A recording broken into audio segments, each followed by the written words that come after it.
Engraçado, porque, por vezes, né, quando vem um projeto como o Acordo de Alcântara, que vai beneficiar uma das regiões mais pobres do Brasil, que é o Maranhão, encontra-se muita resistência, porque não falaram um verdadeiro preconceito contra os Estados Unidos, por ser o país aqui referência quando a gente fala de capitalismo. Um outro exemplo recente que temos de referência de economia liberal que dá certo é o Chile, e lá vocês estão vendo o que os opositores, infelizmente, estão fazendo. Então, cada um com o seu exemplo, né? Eu prefiro muito mais ter os Estados Unidos como exemplo do que ter Cuba e Venezuela como exemplo de país a ser seguido. E curioso, né? Evo Morales, ao sair da Bolívia, não foi para o paraíso venezuelano, preferiu ir para o México, né? Próximo, inclusive, dos Estados Unidos. Dizer que eu, como contribuinte brasileiro, fico muito mais feliz que os nossos impostos, que venham a parar no Tesouro Nacional ou no BNDES, não venham mais a ser emitidos, enviados, né, para a Odebrecht fazer obras como o Porto de Mariel, em Cuba. A condição de aliado extra-OTAN junto aos Estados Unidos é uma posição unilateral norte-americana de boa vontade, reconhecendo, né, que o Brasil é um aliado, inclusive na seara de defesa nacional, em que pese não ter sido determinante, isso certamente nos dá moral quando, por exemplo, a gente vai negociar o KC-390 com Portugal, que é um membro da OTAN, e se Deus quiser, por ali, abrirá o caminho para que São José dos Campos, através da Embraer, possa gerar riqueza e benefícios para a sua população com a venda desse avião. A deputada Rosângela relembrou aqui o caso do encarregado de negócios brasileiros, Nestor Foster, que acredito que em breve será embaixador do Brasil nos Estados Unidos, em que uma revista chamada Foreign Policy, se não me engano, ela fez uma matéria, né? Quem vai invadir o Brasil para salvar a Amazônia? O embaixador enviou um e-mail diretamente ao autor dessa crítica um tanto quanto ofensiva, e eles chegaram realmente a admitir o erro e reescreveram o título da matéria, né? Passou a se chamar Quem é que vai salvar a Amazônia e como? É só para a gente tratar com um pouquinho mais de serenidade a questão da soberania, mas foi muito importante a atuação do Nestor Foster, mostrando ali desenvoltura para lidar com essa situação delicada. A repatriação de cinzas de brasileiros para o Brasil ou os corpos, e também tem uma reclamação, talvez o prezado William Pope não possa falar, mas eu já recebi essa reclamação de fontes brasileiras, né, da dificuldade que tem com relação a pais e mães, quando um é brasileiro e o outro é norte-americano, a dificuldade que tem na guarda compartilhada dessas crianças. A justiça brasileira ela é criticada por ter uma certa morosidade, né? O procedimento legislativo, o procedimento legal para esse tipo de lide, ele é um pouquinho complicado, cabe a gente apreciar também esse tipo de procedimento aqui dentro do Congresso Nacional, para que ele seja feito de maneira mais célere. Além disso, confesso minha satisfação de trabalhar nos bastidores pelo Global Entry, em que pese não impactar na vida direta da maioria dos brasileiros, mas esse procedimento mais célere de entrada na imigração norte-americana e brasileira, né? O Global Entry seria um bom primeiro passo para nós que tanto almejamos, né? Aproveitar o pessoal de Minas Gerais que está aqui de direito a Minas, vocês que são de Governador Valadares e querem uma entrada mais fácil nos Estados Unidos sem visto, né? Só que se nós quisermos isso, alguns passos têm que ser dados. Certamente o Global Entry é um deles, e outros passos um pouco mais sensíveis, como uma lei antiterrorismo mais rigorosa do lado brasileiro e um controle na entrada e saída do nosso fluxo migratório, também faz-se necessária, já que o Brasil é utilizado por grupos criminosos como um país meio para a entrada nos Estados Unidos. Inclusive, gostaria de agradecer o apoio do pessoal do Border Patrol, que trabalha e dá muita experiência aos nossos agentes federais no aeroporto de Guarulhos. Ressaltando de como é importante a gente saber da história do Brasil, para não nos deixarmos cair em narrativas inovadoras, né? Principalmente no tocante aqui, aproveitando a presença do encarregado de negócios, William Pope, quando a gente fala em Estados Unidos e falam em alinhamento automático, dando um viés de submissão brasileira aos norte-americanos, fato que não é verdade. Eu abro parênteses aqui, Pope, para contar uma história que é lamentável, mas eu faço questão de torná-la pública, aproveitando a imprensa que está aqui presente.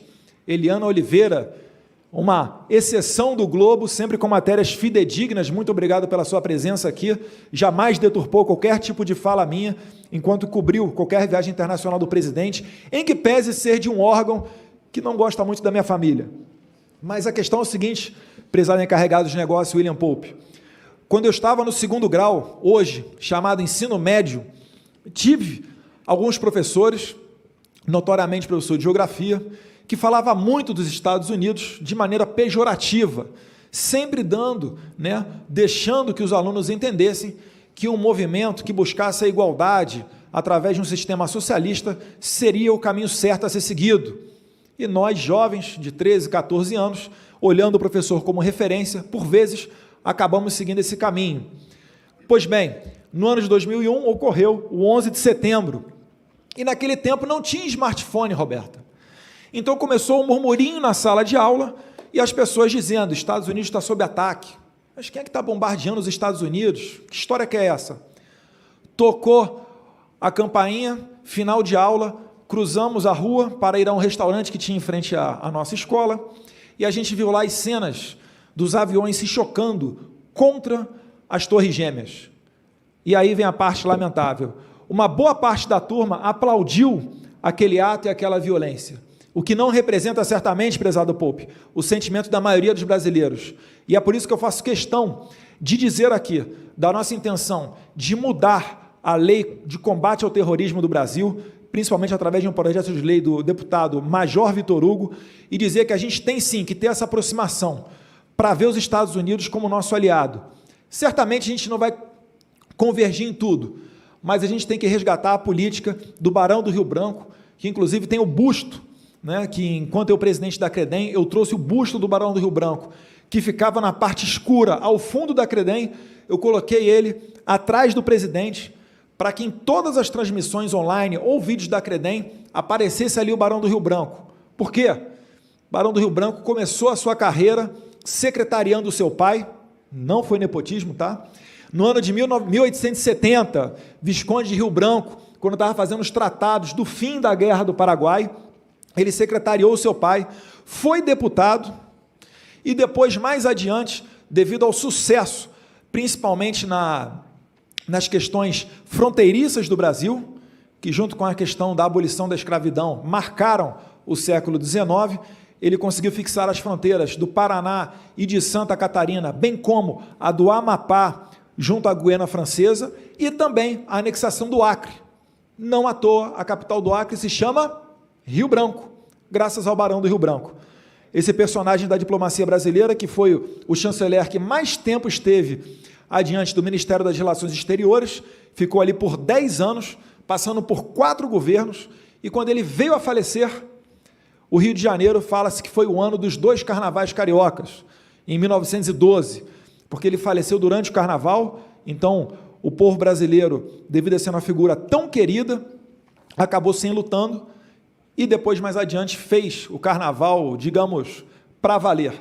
Essa é a figura que tirou o Brasil do risco de invasão de potências europeias e teve a coragem para girar a diplomacia nacional para os Estados Unidos e os nossos vizinhos aqui no Brasil. E por que não também, mesmo sem querer, mais adiante, colaborando para a entrada do Brasil na Segunda Guerra Mundial ao lado dos norte-americanos, os nossos saudosos pracinhas que combateram principalmente no norte da África e na Itália. Essas considerações sobre a OCDE são bem interessantes, né? O Brasil que tem se esforçado para ter um governo tanto mais transparente, medidas de combate à corrupção e redução de burocracia. Então, entrando ou não na OCDE, isso daí já é saudável para nós aqui brasileiros. E diversos desses requisitos têm sido cumpridos exatamente durante o governo Bolsonaro, mais do que dobrou a meta.